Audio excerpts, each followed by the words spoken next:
Terima kasih Tuhan untuk berkat-Mu pada hari ini, sehingga kami bisa kembali beribadah Tuhan, walaupun melalui online. Itu semua berkat kemurahan dan kasih setia-Mu Tuhan. Sebentar lagi akan memulai ibadah kami, kiranya Kau sertai kami, berikan kami kesungguhan hati agar ibadah yang kami lakukan ini menjadi dupa yang harum bagi Engkau Tuhan. Terima kasih, ini yang menjadi doa kami. Kami masukkan di dalam nama Yesus Kristus. Haleluya, amin.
dan rahmat-Mu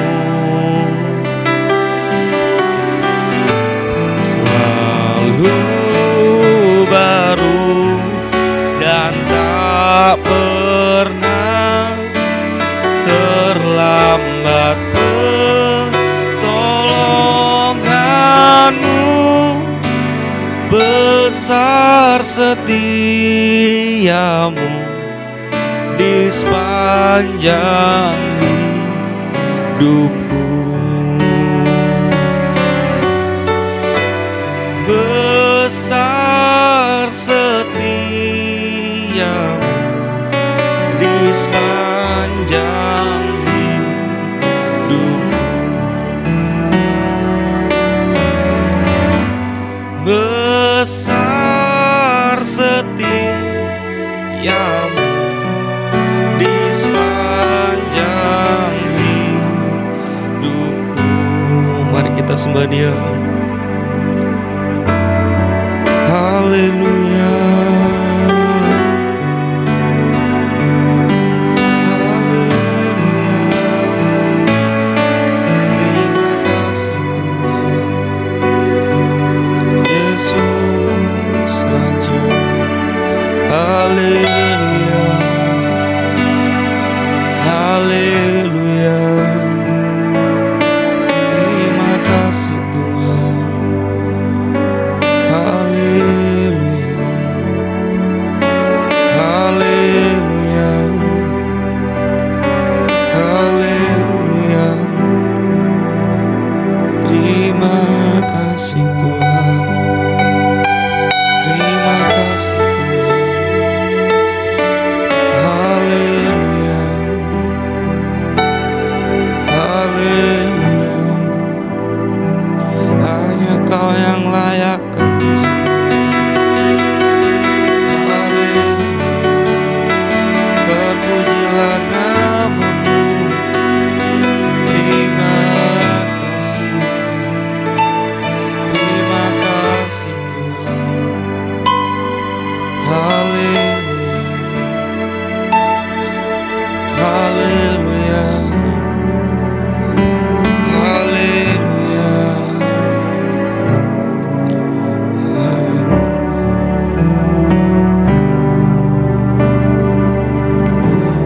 Terima kasih Tuhan untuk berkat-Mu. Bila sembah akan memuji dan membesarkan nama-Mu, kiranya Engkau berkati kami, berikan kami kesungguhan hati agar kami siap untuk memuji dan membesarkan nama-Mu. Terima kasih Tuhan. Ini menjadi doa kami masukkannya di dalam Kristus. Haleluya. Amin. Shalom Genapers, apa kabar kalian yang di rumah? Puji Tuhan kita masih bisa kembali beribadah walau melalui online. Kita mengucap syukur karena kita masih diberikan kesehatan oleh Tuhan untuk kembali beribadah. Kalian yang di rumah siap untuk memuji nama Tuhan? Saya harap kalian yang di rumah jangan cuma nonton, tapi kita sama-sama bangkit berdiri dan kita memuji Tuhan. Kita mau meninggikan bersama, kita mau berbahagia bersama. Siap? Haleluya.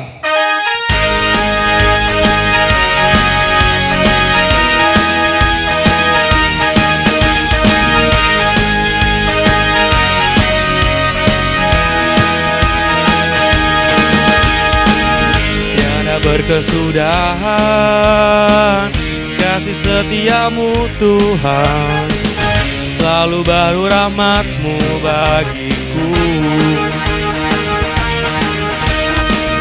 Hari berganti hari, tetap kulihat kasih-Mu, tak pernah berakhir di hidupku.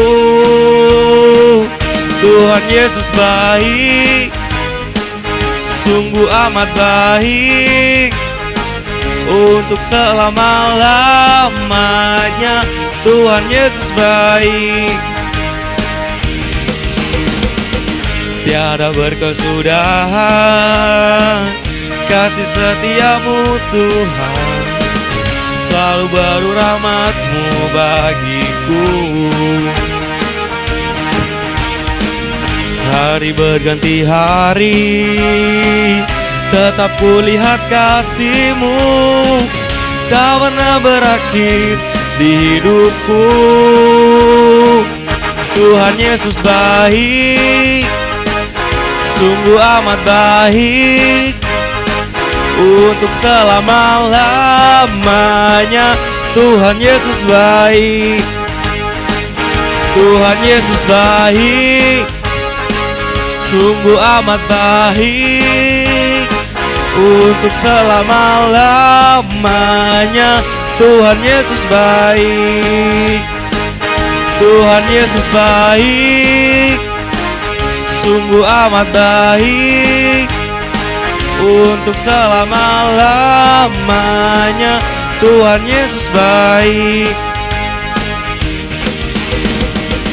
Tiada berkesudahan kasih setiamu Tuhan, selalu baru rahmat-Mu bagiku.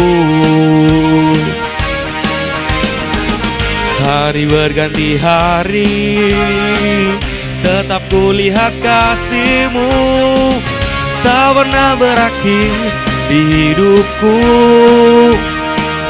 Tuhan Yesus baik, sungguh amat baik, untuk selama-lamanya.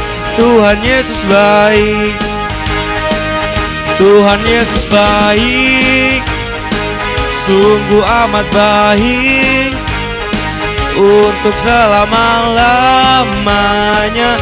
Tuhan Yesus baik, Tuhan Yesus baik, sungguh amat baik, untuk selama-lamanya. Tuhan Yesus baik, untuk selama-lamanya. Dari selama-lamanya sampai selama-lamanya. Tuhan Yesus baik.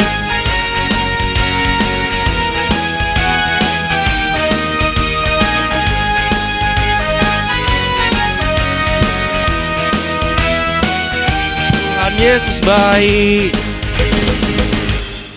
Mari kita siapkan hati kita mau bersama-sama mendengarkan firman Tuhan. Mari kita berdoa. Bapa kami di surga Tuhan, kami telah meninggikan dan memuji nama-Mu Tuhan. Kiranya Engkau berkati kami, berikan kami kesungguhan hati. Bila sebentar lagi kami akan mendengarkan sebagian dari firman-Mu, kiranya firman yang kami dengarkan dapat bertumbuh dan berbuah dalam hidup kami. Terima kasih Tuhan, berkati para pelayan-Mu, berkati yang menyampaikan firman-Mu Tuhan, berkati kami juga yang di rumah, supaya kami bisa bertumbuh dan berbuah Tuhan. Terima kasih, ini yang menjadi doa kami haluskan hanya di dalam nama Yesus Kristus. Haleluya, amin. Shalom, selamat sore. Jumpa lagi di ibadah online genap. Hari ini saya mau membawakan sebuah tema. Saya beri judul mempersiapkan masa depan.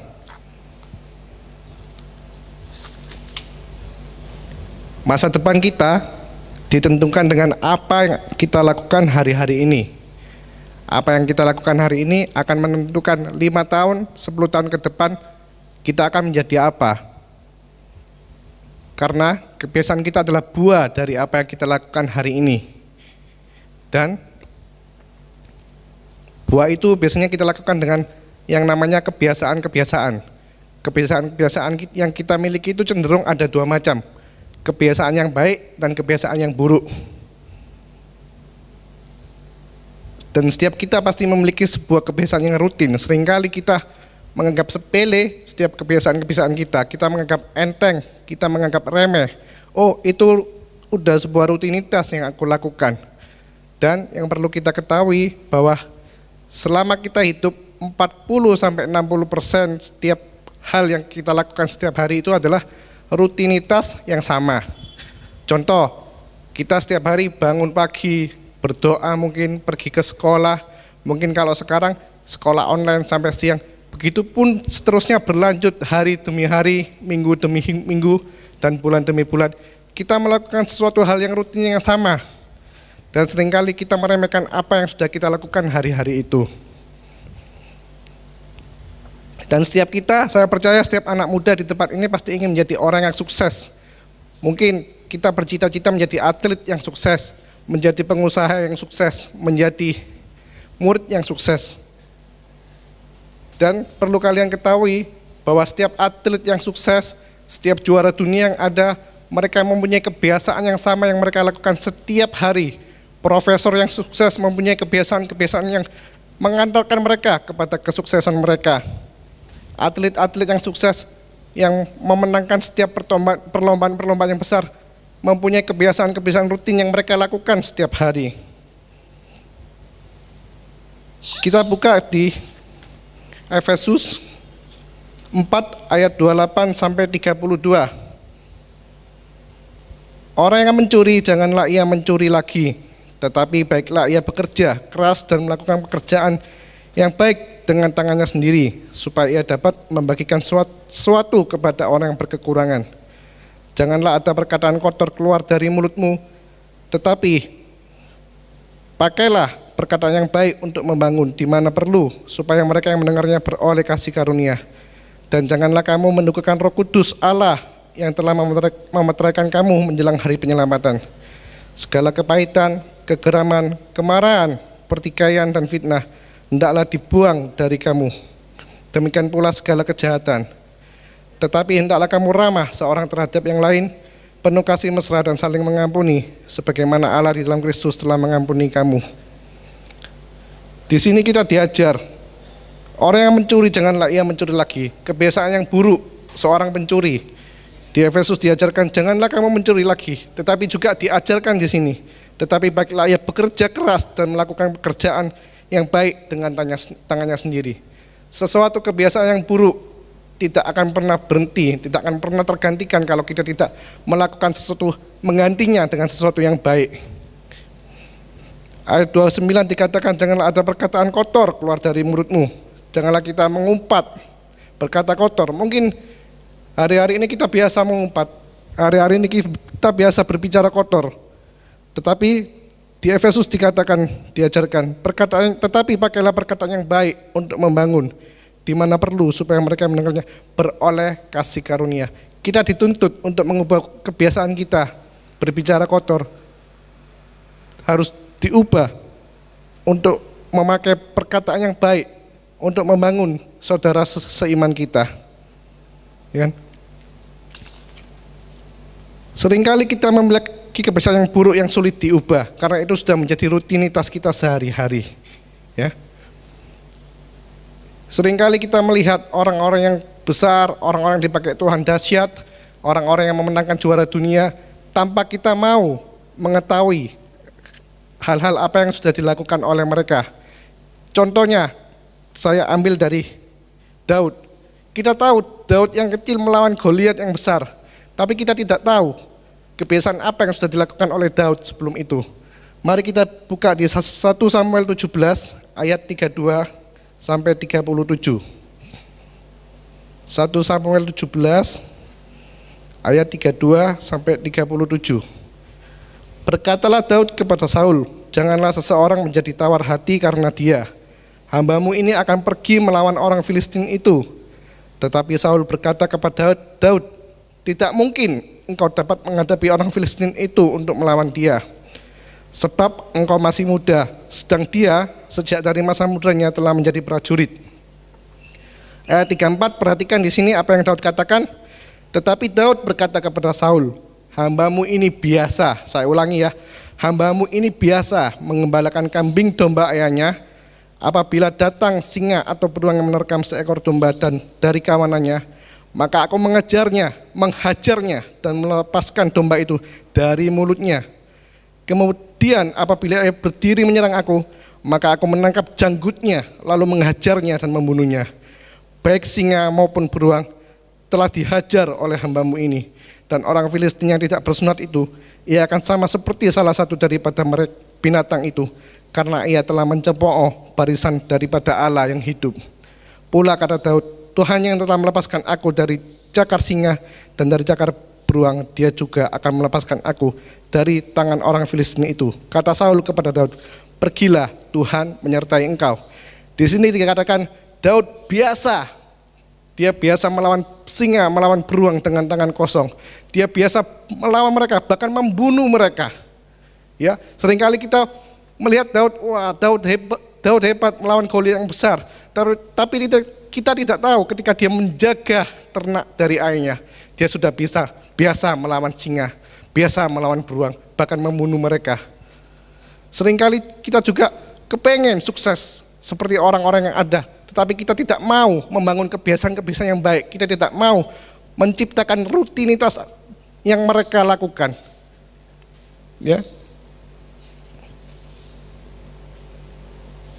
Dan yang perlu kita ketahui, apa yang menjadi kebiasaan kita akan mengantarkan kita kelak akan menjadi apa. Banyak orang yang ingin sukses tetapi tidak punya kebiasaan-kebiasaan yang mengantarkan mereka ke tempat itu. Banyak orang yang ingin sukses dalam karirnya tetapi mereka tidak punya kebiasaan-kebiasaan yang menopang mereka untuk sampai ke karir itu. Banyak dari kita yang ingin sukses dalam sekolah kita, tetapi kita tidak punya kebiasaan-kebiasaan yang mengantarkan kita ke sana. Banyak dari kita yang ingin sukses dalam pelayanan kita, tetapi kita juga tidak punya kebiasaan-kebiasaan yang mengantarkan kita ke sana. Kebiasaan kita untuk jujur, kebiasaan kita untuk rajin, kebiasaan kita untuk menabung, kebiasaan kita untuk menghargai uang kecil, kebiasaan kita untuk berdoa, kebiasaan kita untuk belajar, kebiasaan kita untuk berolahraga, kebiasaan kita untuk mengucap syukur, kebiasaan kita untuk bergantung dan berserah kepada Tuhan, kebiasaan kita untuk membaca dan merenungkan firman Tuhan akan membawa kita melewati segala rintangan, segala masalah yang ada ke depan. Itu akan membawa kita, menolong kita kepada Tuhan. Tetapi sebaliknya, kebiasaan kita untuk berbohong, kebiasaan kita untuk malas, kebiasaan kita untuk meremehkan uang kecil, kebiasaan kita untuk mengambil barang milik orang lain, kebiasaan kita untuk tidak jujur, bahkan kebiasaan kita untuk merokok, kebiasaan kita untuk menyontek, kebiasaan kita untuk korupsi, kebiasaan kita untuk mencuri akan membawa kita ke tempat yang tidak kita sukai, entah itu berakhir di rumah sakit atau itu akan berakhir di kantor polisi. Semua kebiasaan yang baik akan mendatangkan yang baik, dan setiap kebiasaan yang buruk akan berakhir dengan sesuatu yang buruk pula. Kejadian 41, kita hari ini juga mau belajar dari Yusuf. Selain Daud, kita juga belajar dari Yusuf. Kita buka di Kejadian 41 ayat 32 sampai 36.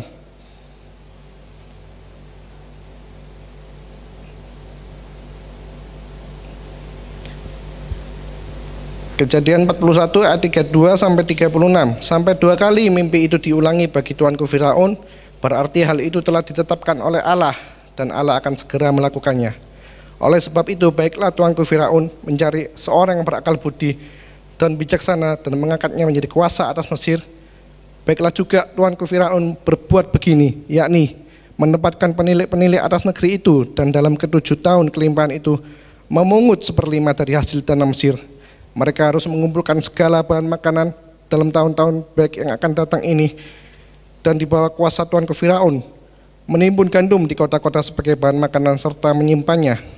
Demikianlah segala bahan makanan itu menjadi persediaan untuk negeri ini dalam ke-7 tahun kelaparan yang akan terjadi di tanah Mesir, supaya negeri ini jangan binasa karena kelaparan itu. Di sini Yusuf menganjurkan supaya menyimpan 20% dari segala hasil panen yang ada di Mesir waktu itu. Mungkin kalau kita tahu, kita sudah baca ada 7 tahun masa kelimpahan dan 7 tahun masa kekurangan. Kita sudah tahu ceritanya, tetapi waktu itu bangsa Mesir nggak tahu kalau akan ada 7 tahun masa kelaparan. Mungkin bagi mereka, ngapain aku sisihkan 20%? Ini loh tanah yang bagus, setiap hari menghasilkan begitu banyak hasil yang bagus, hasil kebunku bagus, nggak usah. Saat ini aku loh mau beli HP baru mungkin, mau beli mobil baru, mau beli sepeda motor baru, ya kan? Nggak gampang untuk menyuruh mereka, tetapi mereka melakukan rutinitas itu, mereka menyimpan 20% selama 7 tahun. Bayangkan, dari 7 tahun itu mereka mengumpulkan 20%, mereka bisa menghidupi seluruh negeri, seluruh bangsa dari 20% yang mereka hasilkan selama 7 tahun itu. Di masa-masa kelaparan, mereka menjadi bangsa yang kuat dalam segi pangan. Segala bangsa datang ke Mesir meminta makanan kepada Yusuf, membeli makanan kepada Yusuf. Bayangkan kalau kita simpan saja 20% dari uang saku kita, 20% dari penghasilan kita tabung. Mungkin itu kecil, tapi jangan pernah meremehkan uang kecil. Sekecil apapun itu, kalau 20% kita tekun melakukannya, kita lihat 5 tahun ke depan, 10 tahun ke depan, 15 tahun ke depan, 20% dari apa yang kita dapatkan itu akan menjadi sesuatu yang banyak. Ya, transformasi harus terjadi. Dan kalau kita menginginkan transformasi terjadi, pola pikir kita harus diubah dengan pola pikir yang baru. Mungkin kita meremehkan 20% sih, apa artinya sih cuma Rp2.000. Tetapi kalau kita mempunyai pola pikir yang baru, 20% itu setahun berapa, 2 tahun berapa, 5 tahun berapa, Anda bisa hitung sendiri. Ya. Di ayat terakhir kita buka di Efesus 5 ayat 15 sampai 17. Efesus 5 ayat 15 sampai 17. Karena itu perhatikanlah dengan seksama bagaimana kamu hidup, janganlah seperti orang bebal, tetapi seperti orang arif, dan pergunakanlah waktu yang ada, karena hari-hari ini adalah jahat. Sebab janganlah kamu bodoh, tetapi usahakanlah supaya kamu mengerti kehendak Tuhan. Saya mendorong kita semua, adik-adik, ayo kita belajar sama-sama melakukan segala sesuatu kebiasaan kita yang buruk, kita ganti dengan kebiasaan baru yang baik. Apapun kebiasaan kita yang negatif, kita ganti kebiasaan menjadi kebiasaan yang positif. Mungkin kita terlalu banyak main game, kita bisa gunakan waktu-waktu itu untuk membaca Alkitab. Mungkin kita jenuh baca Alkitab, kita bisa mencari, membaca buku-buku yang ada, baik itu buku rohani atau buku pelajaran di sekolah. Ayo kita sama-sama meninggalkan setiap kebiasaan yang buruk untuk melakukan hal-hal yang baik dan menyongsong masa depan yang penuh dengan harapan. Amin. Mari kita berdoa. Tuhan, terima kasih Tuhan untuk hari ini, untuk setiap firman-Mu Tuhan. Jadikan firman-Mu ini rema dalam hati kami, dan biarkan firman-Mu ini berbuah, bertumbuh dalam setiap kehidupan kami 30 kali lipat, 60 kali lipat, bahkan 100 kali lipat. Saya berdoa Tuhan buat setiap anak-anak genap yang ada, setiap mereka yang menyongsong masa depan mereka, hamba-Mu berdoa Tuhan, ubah hati mereka ya Bapa, ubah hati kami untuk melakukan setiap kebiasaan yang buruk kami dan menggantikan itu dengan sebuah kebiasaan yang baik Tuhan. Karena kami percaya Tuhan, masa depan kami Engkau yang menyertai, Engkau yang memberkati, tetapi kami juga punya tanggung jawab Tuhan untuk melakukan setiap rutinitas itu seturut sesuai dengan kehendak-Mu. Berkati adik-adik yang ada di masa-masa ini, di masa-masa pandemi ini, biarkan Engkau yang menguatkan setiap kehidupan kerohanian mereka, setiap kesehatan mereka, Engkau yang jaga, Engkau yang berkati setiap orang tua mereka Tuhan, Engkau yang berkati juga kesehatan adik-adik yang ada. Di dalam nama Yesus kami berdoa, mengucap syukur, haleluya, amin.